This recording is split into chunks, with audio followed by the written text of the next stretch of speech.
Hi, everybody. My name is Mengi NKOLI. We're here at Atlas Production Studio. We are with Coach Naclerio, the most winningest high school basketball coach in the nation. We're going to be talking about Naclerio. Naclerio is the man, but everybody knows him about basketball. They only talk to him about basketball. He projects basketball. He lives and breathes it. So we want to do a topic called the other Naclerio 2.0.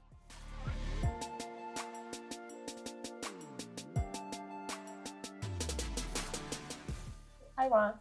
It's nice to be here. The other Naclerio, do I really know him? The other Naclerio is somebody that I'm very, very the other Naclerio because of basketball being 365 days a year. The other Naclerio, it's hard when all you do is give as far as the kid on your team has a problem. That problem becomes your problem. The kid on the JV's problem becomes your problem. The kid that you see could climb the ladder to success, but you know the banana peel's on his next step. You try to get there and pull the banana peel apart. Former players, they go to college. They find out there's struggles in college. Former players that get in their 20s find out that it's a process to become who you are in the game of life. Wow. And after all these years, I realized, when did I look at myself and try to help myself? But you know what? When I'm 6 feet under, I'll worry about it. You said like a lot with all of that, which is why I wanted to do the interview with you called The Other Naclerio, because we just got finished doing a photo shoot. As you can see him dressed here. And the photo shoot was about you projecting a persona that I feel is inside you, that it has not come forth out, which is the other Naclerio 4.0. So since you said that all your life, this is what you've been doing, I feel that when did it become all of your life? When did the point stop for you wanting or thinking about doing for yourself or acknowledging you or expecting for yourself? When did it become all about everybody else as a lifestyle? Well, as I got older, I probably realized I'm a compulsive obsessive, that whatever I do, I try to be not only good at it, I try to be great at it. Right. When I grew up, I wanted to be a great baseball player. And I was good. I was the best baseball player to ever come out of the high school I coached, Cardozo. Wow. I went to St. John's University, led the nation in stolen bases, was blessed to be drafted by the Chicago White Sox, rose quickly through their minor league system, who was going to make the major leagues, and then diving into the wall in a spring training game against the Texas Rangers, ripped the ligaments off my ankle. My ankle prevented me from making the roster that year. And, you know, Al Madigan, who I played basketball for at Cardozo, saw something in me. I became the assistant coach when I was a freshman at St. John's, 1 year removed, doing my internship for the athletic administration program. And even though I was playing for the White Sox and hopefully, in my mind, thinking I was going to have a nice career in baseball, he saw something in me that he thought I would be a really good coach, because he said I always saw stuff on the court before it happened. And here I am. That was 1975. It's now 2025. So you look back, do I have a lot of love? Yeah. Do I look at all of the things I've done? Do I have things I'm a little disappointed in myself that I never detached from Cardozo? Yeah, I am. Because there are people now that don't appreciate the legacy, the time, the money, the effort, the lives changed, the lives saved. There are people that are at Cardozo now that showed up, 20 minutes ago, and they think they know what happened 20, 40 years ago. Right. If I was a mean person, I would say I have 2 words for them, and they're not happy birthday. Well, this is what I still feel like. I met you outside of what you do, so and getting to know you is when I found out what you actually do, because I met you at a seminar. That was what, Men's 5, health. 6 years ago? Yeah, at a men's health seminar, I believe, and you spoke. But thereafter, you seemed like you had some sort of magnetizing energy. But when I was following you on social media over the years, I found out everything was about basketball. So I'm like, well, and you're well respected. So over the years, I grew to learn more and more. But I'm like, well, as a human being, what else is there? There has to be more to him, but it seems that nobody is asking these types of questions. It's not being pulled out, or are you suppressing it? So initially, what brought us here, I asked you to model in my upcoming fashion brand, and you said, yeah. So then God said, don't interview him also. Well, I might be the 2025. So I'm like, what's going on? I might be the 2025 version of Saturday Night Fever. I doubt it. He's laughing about this. You know, but you know what was weird? Yeah. Being Ubered up here, and the Uber has his ways, you know, to tell you how to get here. 135th Street, you cross town to Amsterdam, and when we come down 135th Street, I look at the left, Lincoln Park, and I say, wow, I spend my summers there with my team in there. I go a block further, and I look to the right. And people don't realize when I go to 135th Street, coming down 1 block past Fifth Avenue, I look to the right, and my life has been altered, shaped, formed, delivered by what is on the right, Harlem Hospital. Right. My dad, as a lot of people know, was a heart and lung surgeon, devised how to put the pacemakers in, and in the 50s and 60s was the only white person that probably would trek up to Harlem that wasn't doing anything illegal. My dad, as a lot of people know, he was a heart and lung surgeon, devised how to put the pacemakers in. And he was the one that convinced Harlem Hospital to put a trauma center in. And because with all of the negative... Oh, the trauma center also? Yes, my dad was the one that devised the trauma center at Harlem Hospital. Wow. And you know, unfortunately, with all of the drug addicts, the shootings, the stabbings in Harlem, they were good at it, because if you have enough practice with shootings and stabbings and overdoses, you get good at it. But people don't realize when I go by there, there's a special warmth, because my dad, September 20th, 1958, was on his way to the Waldorf Astoria on a Saturday night in a tux for a wedding. Somehow, before cell phones and beepers, they reached out to him. He left my mom, rushed up to Harlem Hospital, quickly changed into his operating scrubs, sees the 2 black doctors, Dr. Cordes and Dr. Maynard, hemming and hawing, because there was a person with a knife in his chest touching his aorta. And for layman's terms, it's a pin touching a balloon. So you know what usually happens when a pin touches a balloon? It pops. My dad realized that it was too dangerous to touch his chest, because that sensation could cause the pin to pop the balloon. He quickly removed 2 ribs from the side, got the rib out. He quickly removed 2 ribs from the side, got the knife out, saved his life. My dad diligently, the next morning, got up at 4:30, got there at about 5 to change the dressing, because he didn't want any potential infection for the patient. Saved his life. They became very good friends. He got a beautiful letter 3 months later from the person. 2 weeks later, his wife called. My dad goes, is everything all right? The person said, yes.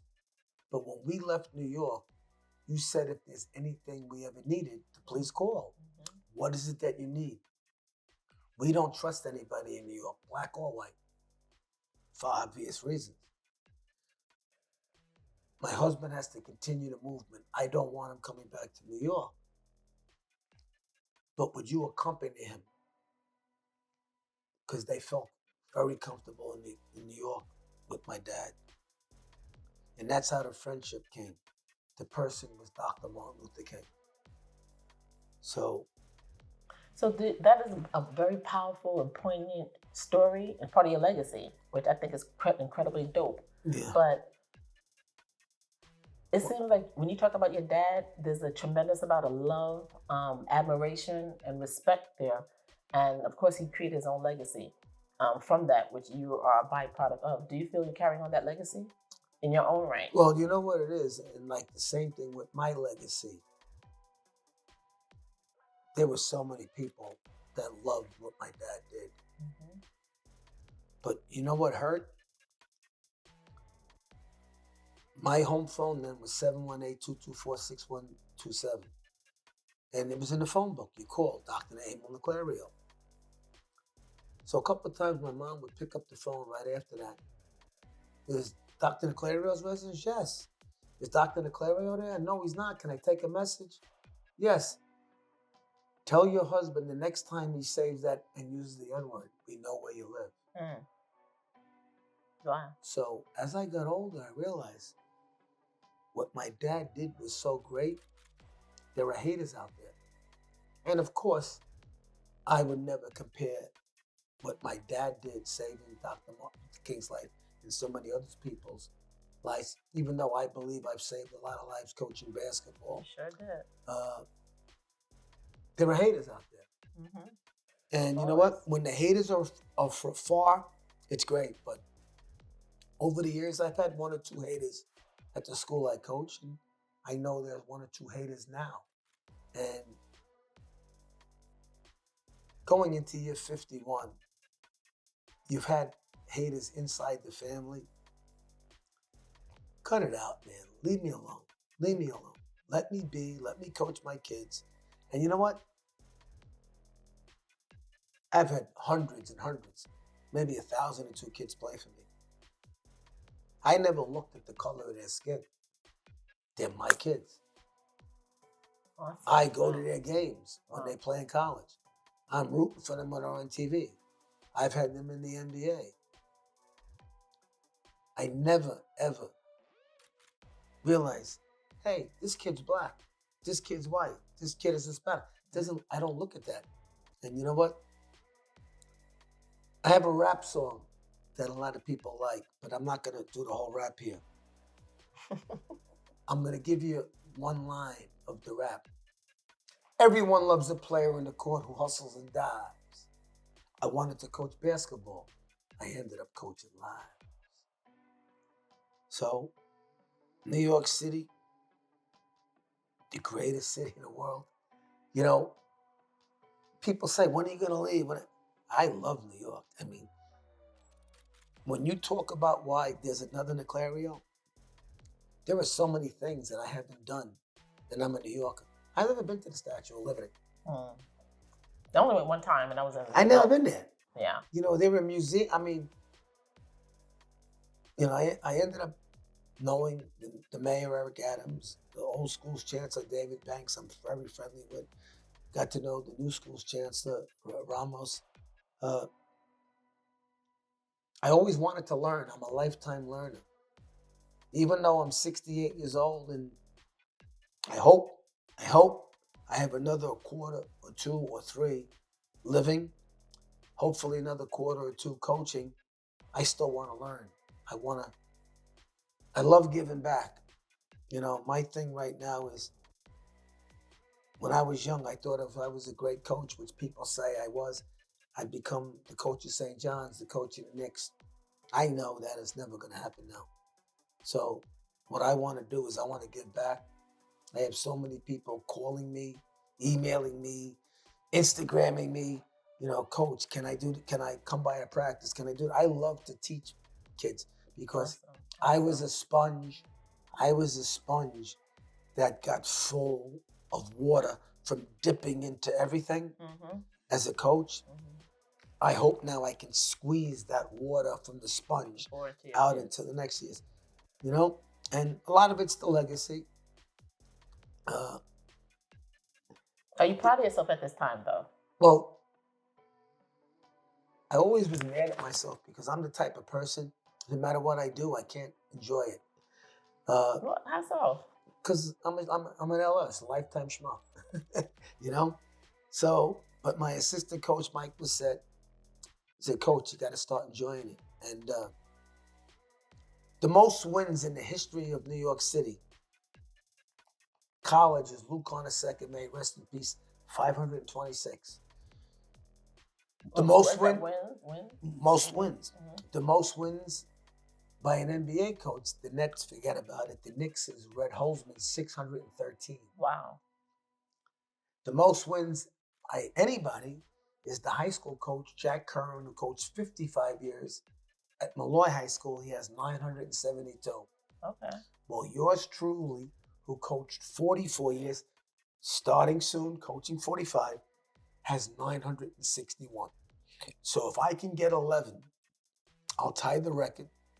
12, which I'm hoping early January, I will become the winningest basketball coach in the history of the greatest city in the world, which is the Mecca. Awesome. And then if I can do, last year I didn't think we had a good team. We were 22-7.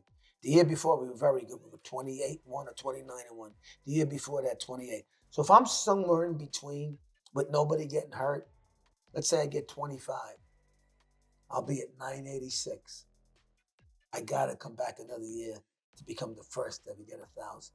But Coach, that is all powerful, and like anybody who reads your accolades, okay, it's just like stupendous. But I'm perplexed. How come you didn't? You said no matter what you did, you didn't really feel satisfied. Like, how's that? I mean, like, you are super accomplished. Well, you know what it is. I look at the amount of money involved in basketball today, and I see what coaches are getting. I mean, a friend of mine, Mike Brown from the New York Knicks, is making $40 million coaching 4 years. Wow. A former player of mine, Royal Ivey, who is the associate head coach of the Houston Rockets, he played in the NBA 11 years. He'll make more in meal money, because in the NBA, when you're on the road, you get meal money. He's going to make more this year in meal money than I'm going to get in coaching the whole year. And is it about money? No, it's about love. But you know what? Would I like to see a couple of zeros after what I made? Yeah, but it's not going to change me. It's just weird because when inside the NBA, Kenny Smith, Charles Barkley, Shaquille O'Neal, and Ernie Johnson did a 14-minute piece on me and my dad and Martin Luther King. It'll be 3 years in January. Kenny Smith knows me. He said, I love seeing kids succeed. I never did it for money. But I realized, like, if I'm doing what other people are doing and they got 50 million and I got 5,000, like, wow. Like I said, I never. So why'd you continue with basketball, like, over the decades? What was the heart and drive? I love it. And you know what? People say, Coach, when are you going to give it up? If I don't do something stupid that gets me fired, which I will never do anything like that, break rules, change grades, anything unethical or illegal, which I hate to say it, I might be coaching when I'm 97 years old, if I'm still here. Okay, so even though you would have been still coming from your father's legacy, if you didn't venture into high school, well, first of all, how did you become a high school basketball coach after the White Sox injury and you had to leave the team? Like I said earlier, my coach, Al Maddock, who saw something in me, he was getting tired. He wanted to give it up. And he said, Ron. But why did you actually do that, which is a complete segue from baseball? Well, you know what's That's funny? what I'm trying You to know what's ask. funny? People who know me growing up, Ron, the baseball player, drafted by the White Sox, you know, everything at St. John's. How the hell are you getting coaching basketball? Oh, But then the yeah. people now, there are people like, yo, Naclerio played baseball. Naclerio was good. Like, so it's like two different worlds. So what was the impetus in you to say, you know what, yes, I'm going to do that, as opposed to, let me see if I can have some supernatural miracle where my ankles will just miraculously heal and I can go ahead and go back? Like, what made you decide, I'm just going to go ahead and do it? You know, That's a big step. when you hurt your major asset, which is my speed, you might think you come back, but you're damaged goods in the eyes of the people. Wow. Writing the paycheck. Wow. You know, that's just the way it is. You know, it's, you know. Did you ever look back and think about what if? You know what? Have I? Every time I start to go, what if?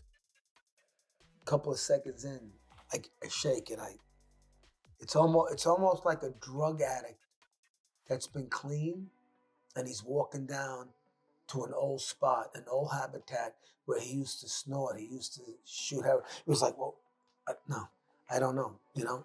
I got you.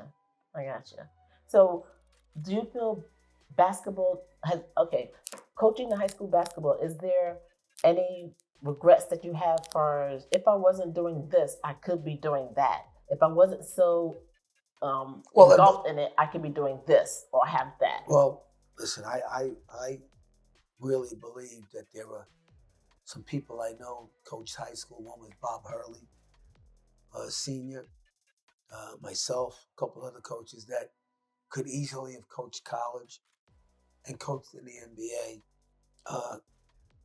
Right now, if I coached in the NBA, I would have a problem. The prima donnas, the kids that, if they don't run back on defense, they still get $10 million a year. I couldn't go for that. But would I have to change? People who see me coach, they know I'm so intense and out of it during a game. You can't be like that during an NBA game, you know. But oh wow, you can't. It's you're dealing with men. You can't treat men like you treat 15-year-olds. But you know what? Like every level, there's a nuance to the game that you have to learn. I'm still a teacher. You know, like I said, Bob Hurley Sr., who is in the Basketball Hall of Fame, and I'm praying because I made the New York State Basketball Hall of Fame last year. February 24th. Congratulations with that also. February 24th. February 24th of 2026, I'm getting into the New York City Basketball Hall of Fame. Wow. And some people say if I can get to 1,000 wins, I'll be the first person ever. I'll be the first high school coach in New York City to get it to Springfield. And Bob Hurley, like I said earlier, said when I saw him at a USA basketball clinic 3 weeks ago, he said, Ron, you and I are dinosaurs. There's not many like us. You know, the old school. You know, sometimes the old school makes me feel like an old fool. But I'm me.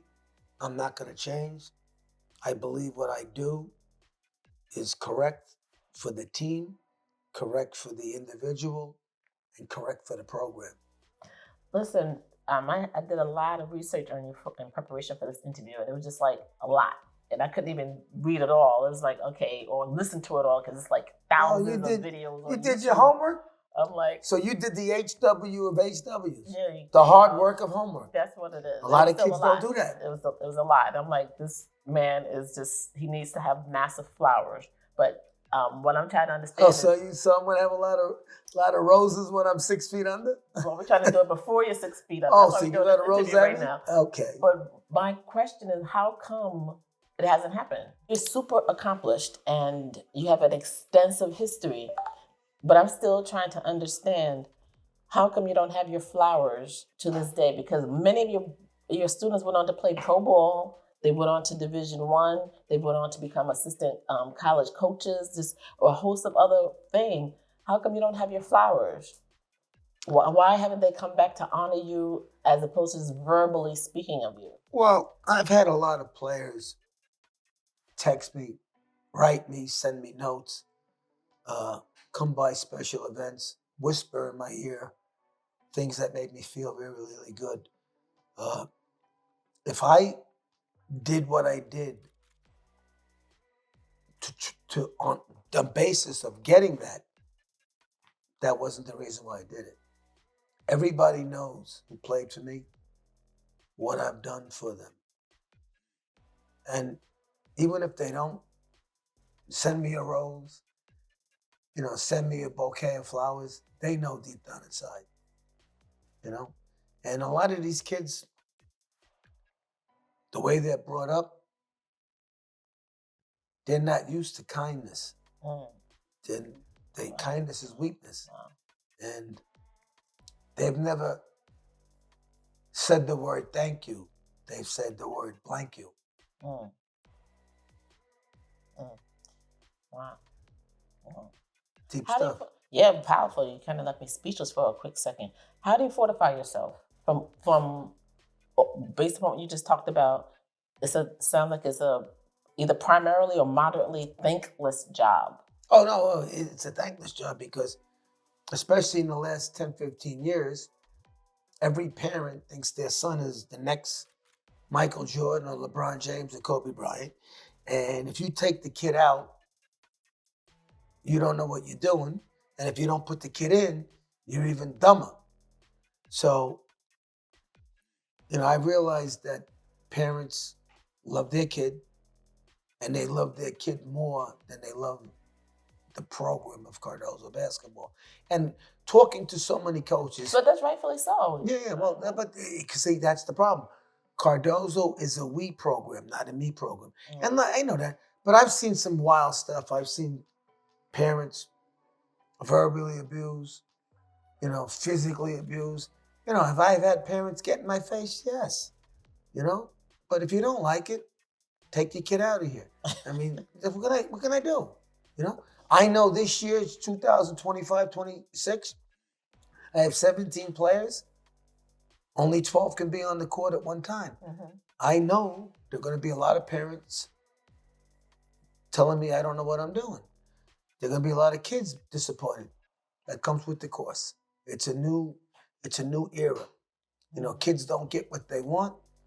Instead of fighting through the adversity in the old years, they pick up and they leave, they transfer, and they go to another school. Wow. That's a lot to deal with. You said you've been coaching for what, over 40 years, right? Close to 50 years now, right? When I start coaching December 2nd, I'll be the head coach for 45 years. Wow. And if you add the 6 years that I was an assistant coach, I'll be starting my second half century. Powerful. Wow. That's a lot of giving, a lot of care, a lot of intensity, a lot of focus, a lot of time from yourself. So with that, I want that to be the prelude into the personal questions now that I want to ask you. Yes. Since we have to talk about the other Naclerio. Where is he? That's what we're trying to find out right now. As soon as you find him, let me know, because we want to pull it all out. What do you do to sustain yourself from an emotional and soul standpoint? It's a thankless job. But however, you have a passion for it and you're good at it, but still, we're human beings. We're soul, spiritual-based human beings. So what do you do to sustain and fortify and replenish yourself to be able to keep outputting? This is what I really need to know. I remember the first time that a parent went off on me was 1983. I didn't know. I mean, it was the first time. Now, I expect it. Parents, come on, take me on. If you don't like it, take the kid out.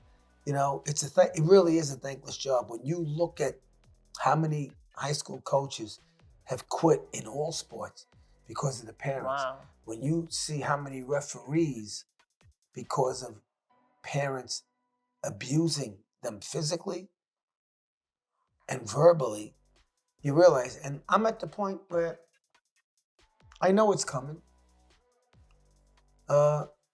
I'm wise to it. I used to have meetings with the parents, a parent meeting before the season would start. And I would tell the parent how you can help me, how you can hurt me. How you can help me. If I call you up and I said, your son is screwing up in social studies class and he says he's doing great, Well, listen to me. Don't listen to your son. Mm-hmm. Mm-hmm. I've never had a kid. I never had a parent in the semifinals. The winner goes to the championship. Yeah. I've never had a parent run down to me. Take my son out. He's having a terrible day. He can't hit a shot. Put so-and-so. I never had that. It's always my kid, my kid, my kid. And I realize that. But you know what? My track record with all of the kids that have gone on to the pros, Mm-hmm. college, Division I, Division II, Division III, I actually played devil's advocate with them. Send your kid to these schools. And I don't mention them. Don't send your kid to me, because none of my kids ever go anywhere. None of my kids ever become successes. None of my kids ever become stars in the game of life. You know, I do it reverse psychology, and then the parents are like, right. you know? Speaking of that, who is your favorite player that went on to the NBA that you had a soul connection with? Or not just the NBA, that went on to NBA success, whether as a coach, assistant coach, player, so forth. I've had dozens, but there was one young man that could not play. He grew to 6'8". He transferred to Cardozo. During tryouts, he was so abysmal, the bums laughed at him. So I get out there to try to build up his self-esteem. I go, "You laughing at him? He's going to be a big-time player down the road." You believed it, or you just were? I saw something in him. He was very athletic. He had good hands. He looked like he was going to grow some more, which he ended up growing to 7 feet. Mm-hmm. But I was obsessed to making him a ball player. And his best friends who, you know, it's funny how kids that played for you in 1984, 85, 86 now become friends in your game of life. Wow. Like my two assistant coaches played for me. Mike Blissett played for me in the late 80s. Anthony Mamanakis played for me 1992, 1993. And his son actually played for me also. So they realize that what I did with Dwayne, because I would take him to the park every day. I would take him after school to the weight room. I was obsessed with making him a ball player. And his best friends, who now are close friends with me, said it was almost like I was Dr. Frankenstein, you know, because I saw something in him that nobody else saw. Did he feel anything about it? Did he see any resonance of that in himself? He wrote me a letter, which if I read, because I have it, how he thanked me so much because I was the only one who believed in him. I was the only one that saw a vision in him when even with contact lenses he couldn't see. And when we were at the NBA draft in 1990, and David Stern walked up to the podium and said, with the 18th pick in the first round, the Sacramento Kings select Dwayne Coswell. Wow. It was like, wow. Wow. It was great. That is so dope. I felt a chill going down here myself. I'm like, wow, that is so dope. And you know what? Mm-hmm. To this day, how did he make it? He was a bum. He couldn't play. He was a sub on the JV. But you know what? Set your goals high. Reach for the stars. That's right. And if you don't reach for the stars, maybe you reach for the moon. So, Coach, what is it that you do for yourself? What is your source of happiness? Not basketball. I don't want to hear anything about sports right now. From a personal standpoint, what do you do for self-happiness? There was somebody that came into my life, a lady named Diane Witherspoon. She's like a little sister to me. She used to beat me up. And I was ready to, like, who is this person?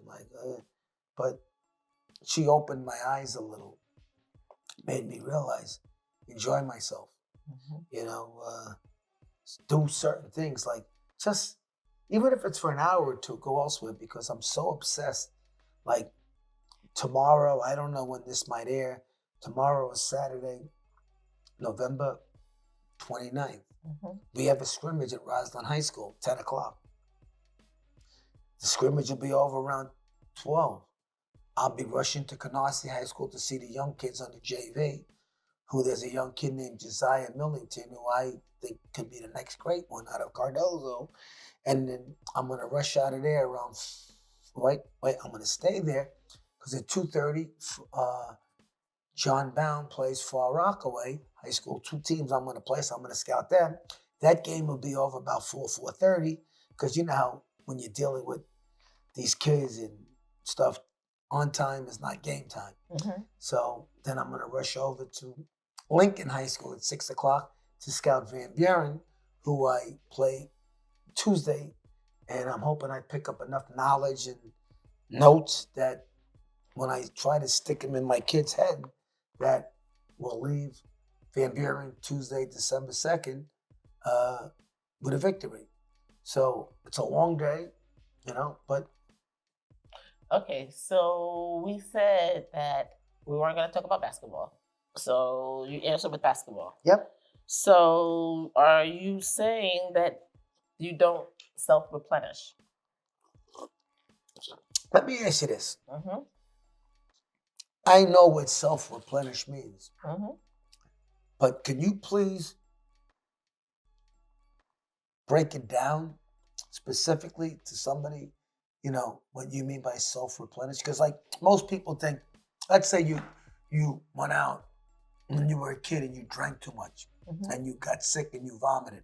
You self-replenish by drinking water, you're letting time go by. But you remember that? How many nights did you drink too much, regurgitate, and say, God, make me better. I'm not going to drink again. I'm not going to drink. Mm-hmm. And then all of a sudden you get better. Well, you know what? Let me try to drink it again. Yeah. So mm-hmm. What do you mean by self-replenish? Sure. So again, I'm resonating from a spiritual and soul standpoint because you output a lot.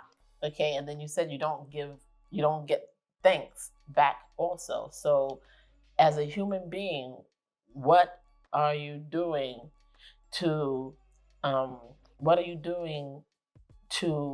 fortify the energy, the interest, the output that you're pulling from inside? So you have to be able to, you can't do that all yourself. There's some neglect going on. You know what? Every person has deficiencies. Mm-hmm. One of my deficiencies is that when I'm doing something that I believe is right, what I'm doing, believe that I want, like to win the game, you become a punching bag. Mm-hmm. Because, like I said, Al Madigan saw something in me that now he looks pretty good.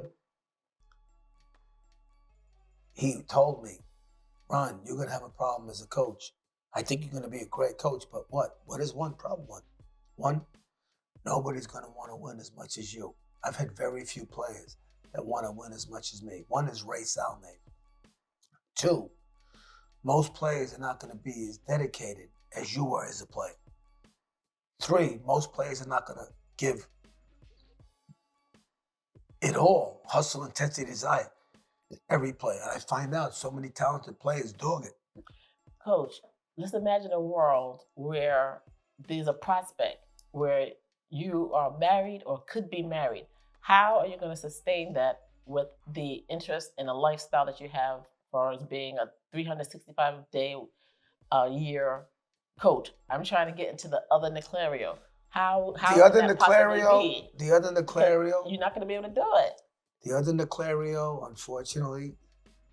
Did you sacrifice your personal life yes. for what reason? Do you know you not what? Keep the balance. Do you know what Roy Williams, the Hall of Fame coach from North Carolina, I got to be friendly with. He said something on a video about if you ever had to do anything different, what would you have done differently? And he broke down and he cried. He said, I would have spent more time with my family. I don't have a family right now. I found my brother dead July 20th, 2022. Mm-hmm. I was involved with somebody that things didn't work out. Thank God it didn't work out because I didn't see the hell that I would have went through. Wow. But it's hard for people to say the cause of negativity is them. And I realized I caused myself a lot of negativity, believing in people, trusting people, hoping in people, loving in people, of which all 4 things that I just said, I should have afamguld, which is meaning I see things a little clearer now. You know, I wish if I had my regular pants on, I would whip out my contact lens case, that my vision, as I've gotten older and I've lost my hair, my vision has gotten better at seeing what I should have done. And you know what? Here I am, 68, still trying to live the dream that I tried to reach as a 20-year-old. Which was what? I wanted to coach the Knicks. I wanted to coach St. John's. It's never going to happen. But you know what? Maybe there's somebody that I deal with that I can help get their foot in the door to coach the Knicks, to coach St. John's. You know, when you get down the road of life, the people say, hey, I did this, I did that, I did that. I am different. What did I do wrong? What could I have done different? Boy, if I would have known then what I knew now,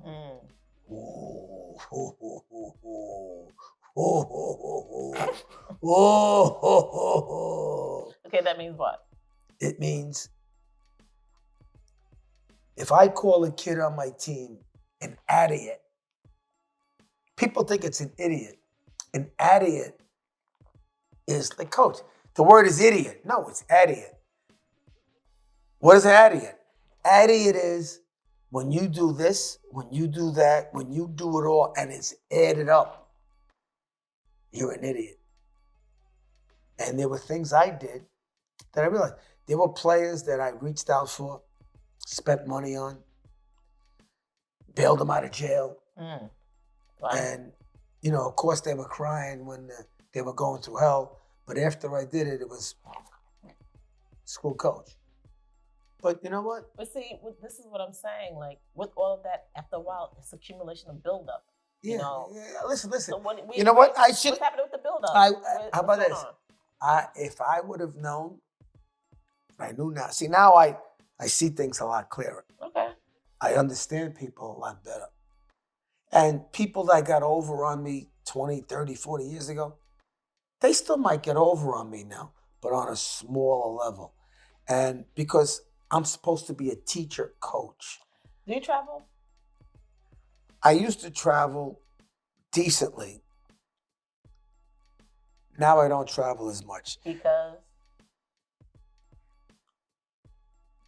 How come you haven't had any kids? Hello? Have any kids? Yeah. Well, first of all, I believe if I had a kid, I would want to be married to the woman.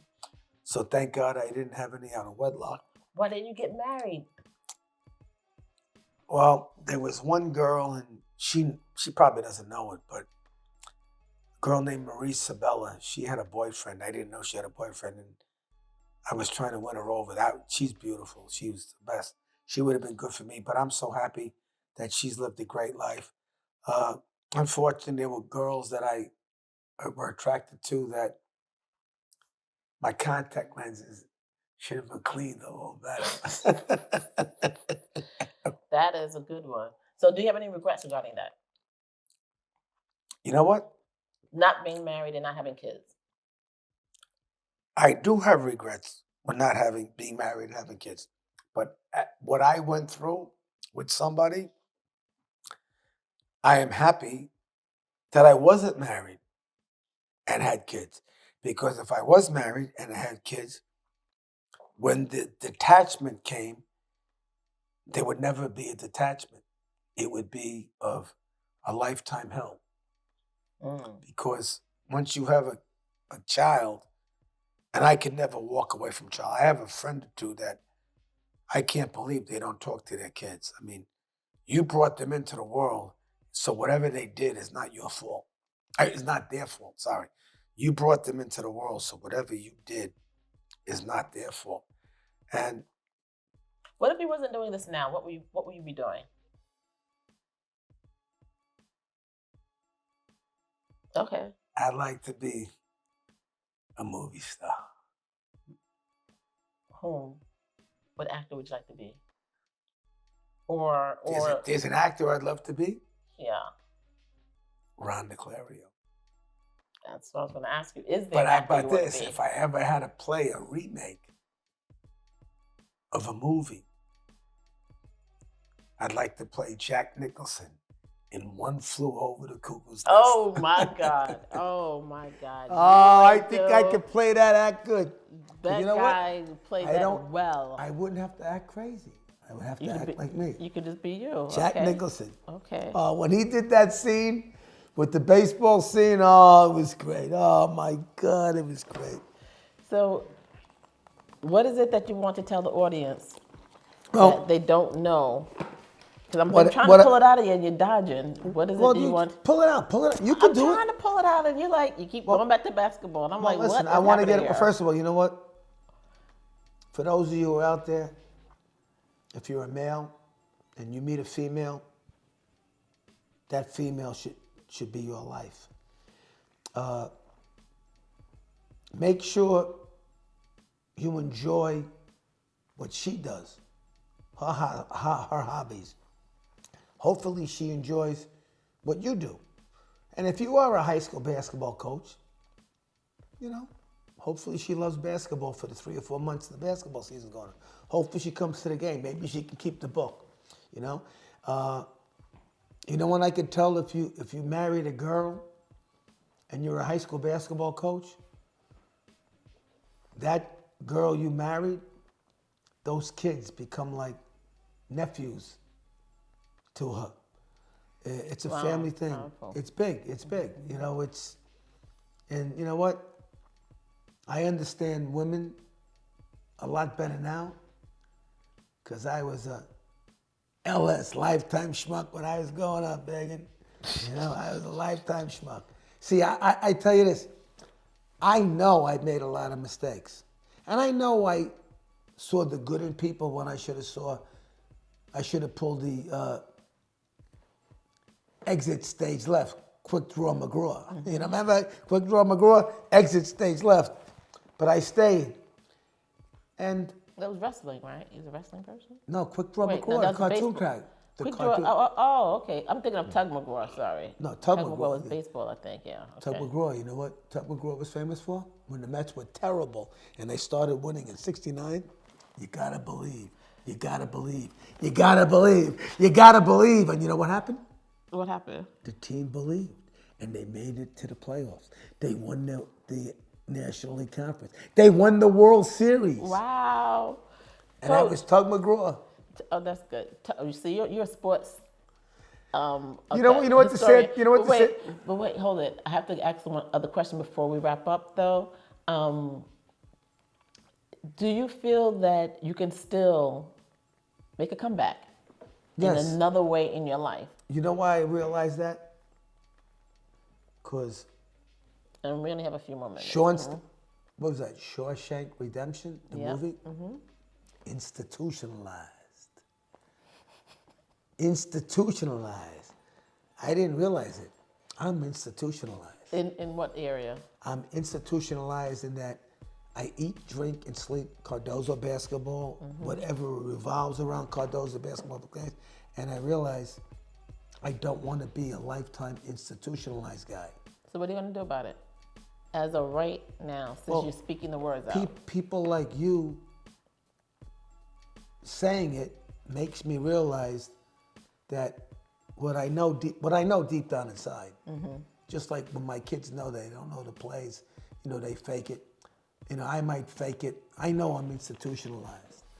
And maybe I need a little self-help. Maybe I need to go to a movie. Maybe I need to take a vacation. Maybe I need to walk away. Maybe I need to say, you know what? To my 2 assistants, Coach Mamanakis, Coach Bassett, July, August, you guys run the summer tournament. You guys coach. Let me go play softball. Train them enough to do it, so believe in them now. Yes. No, they're very. Mike Bassett and Tony Mamanakis are 2 tremendous coaches. I'm blessed to have them with me. Blessed. Coach, I thank you so much for being here. I thank you so much for opening yourself up. I just want you to say just any parting words to the audience, just something encouraging, something new, since we're about to embark on the new Naclerio. You said you're going to go ahead and do it. So what would the new Naclerio want to say to the audience?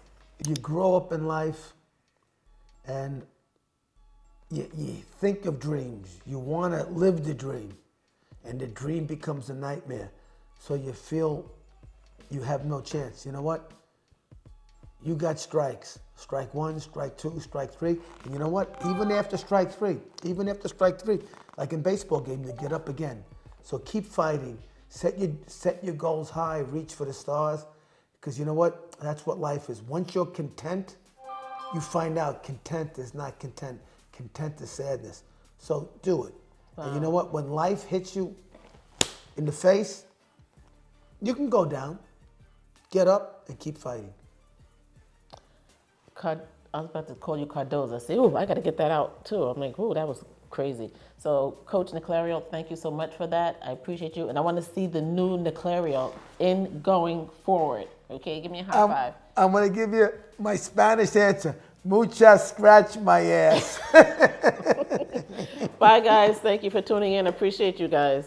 Mengi and NKOLI, Coach Ron Naclerio, legendary. Peace, God bless you, guys.